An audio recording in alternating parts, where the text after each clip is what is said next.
Well, good morning, everybody. This is Chris, the Vintage Fly Fisher, and I thought I would show another video about parts of my collection. I do collect fly fishing and vintage fly fishing, and part of that is fly tying. And part of that small collection is different types of bobbins for fly tying. So I've got a couple little bobbins here, and then I also need help with one. If anyone out there sees this video and has any answers with this, I'll show you here in just a moment. But let's go through history. I've got a few old ones here that you'll recognize. Just old school style bobbins that have been in people's collections over time. The old herders. This one, looks like a covered dome with your thread up in it. This one also had its box and all, which was pretty neat still. But then also, this is an Umpqua one I've had for years. It started to tarnish with a ceramic insert. It's a twisted bobbin that holds different sizes. And then I have ones like the Griffin. This one I believe is better for wire and different things. I've never used this one. I just kept it in its package. And then even things like, I believe this is a Marriott. It could be a Matarelli. I'm not sure about the M emblem on this one. But then also Frank Matarelli bobbins, as we speak of those. I have several. You'll always recognize them by a stamped F and M. And this is another one that's the small style. It's got the F and M right there stamped on one side. And then we'll work into, the good old, I've used these for years, the ceramic insert Griffin style, as well as different lengths of those. This is a Japanese Tiemco with a ceramic actual insert, or not the insert, but the actual tube is ceramic on them.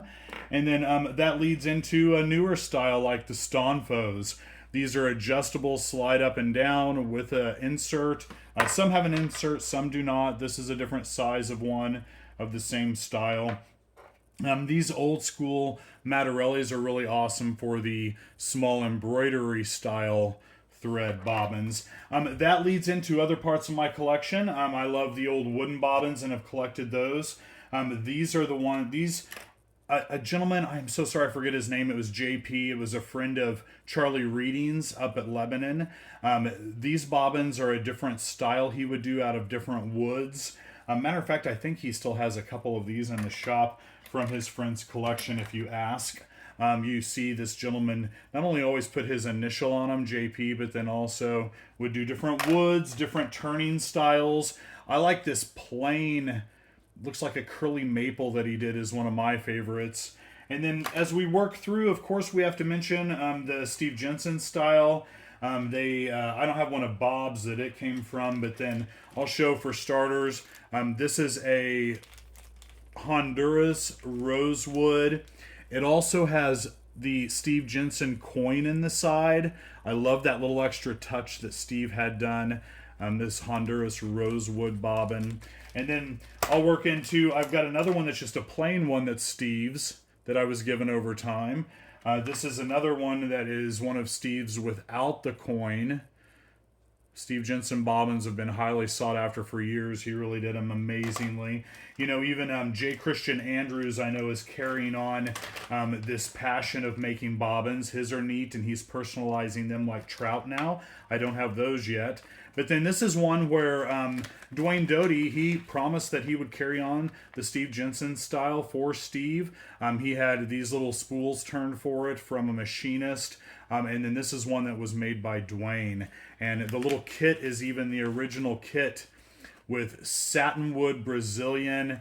And it said where you could go through the kit and actually put it together with a little card that Steve, I think, did with Dwayne. And Dwayne always promised, which was awesome, to carry on that same passion and love. That was amazing. So then as we merge through, the biggest thing, the top one in my collection that I love is one made by Tom Schmucker of Wapsie. Tom was an amazing innovator, a very beloved individual in all of fly tying and fly fishing. Tom's bobbin that he made is not only the prize of my collection because it was done by him, but this Bacote one that he suggests using 70 denier on is the smallest one I have of the bunch. It is so small in the fingers and hands. What a neat little bobbin. I mean, that one is just beautifully hand done by Tom. So that's a true prize in my collection. Now, on to what I really need help with. So, I got this new collection, and I'm breaking down the salmon desk of all the different items and seeing what's in here. And I run across something that I have never seen before. I've asked several individuals, and they are penny or coin bobbins made by Zenn Zenon. He was an engineer. Zenn also, this would have been probably from the 60s and 70s. He labeled every one. He drilled a hole in the coin. Some of them are painted. Some of them have a... I'll try to insert a photo here because some he also coated with a little bit. You'll see on this one it has a little red in the center. He coated the center hole for whatever thread there was. I mean, there are hundreds of these in here. So I'm going to call it a coin bobbin or a penny bobbin. There's even ones that are maple leaf, a couple different coins in there that people would probably care about. These he did for narrow bobbins with silk.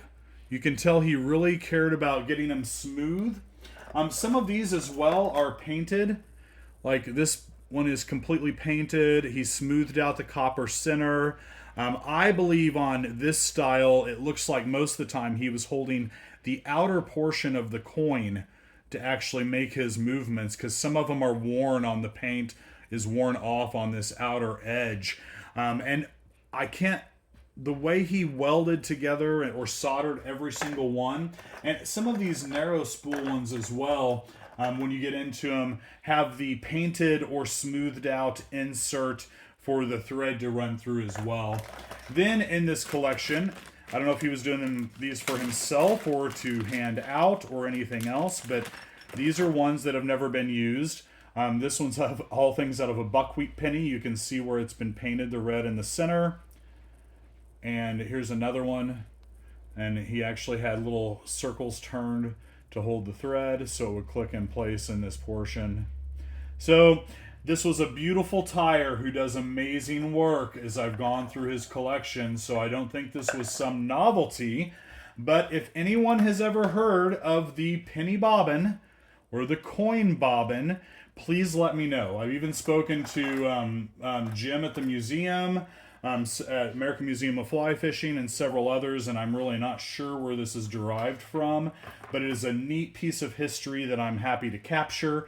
And if you could either comment below, contact me, chrismiller273@gmail, and I'll instantly get back to you with any help is appreciated. Have a great day, and we hope you have some amazing fly fishing.